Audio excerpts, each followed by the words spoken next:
Mga bagay na hindi mo na dapat ibinabahagi sa iba. Malalaki mong plano. Madalas kasi sobrang excited tayo kaya lahat sinasabi natin.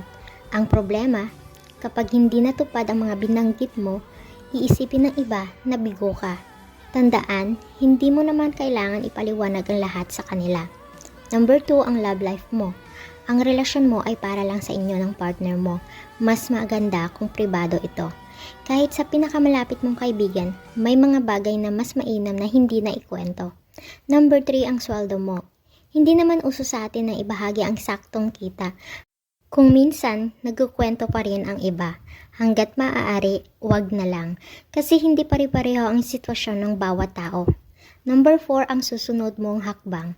Kapag may pinaplano ka or gagawin, mas mabuting itago na lang muna. Hindi lahat ng bagay kailangan alam ng iba. Number 5, mga isyong pamilya. Mas maganda kung ang problema sa pamilya ay sa loob lang ng pamilya na pag-uusapan. Kapag nailabas mo ito, hindi mo na makokontrol kung paano ikwento ng iba at baka pati kayo na ang gawing paksa ng chismis. Number 6, mga problema sa trabaho. Sabi ng mga eksperto, huwag masyadong ilabas ang sama ng loob sa trabaho kasi baka isipin ng iba na hindi ka masaya or kontento at hindi mo naman sila lahat nabibigyan ng update sa totoong sitwasyon. Number 7, mga narinig mong kwento tungkol sa iba. Kung hindi mo alam ang buong detalye, huwag mo na lang ikwento. Kung chismis lang din, wala kang karapatan ikalat ito.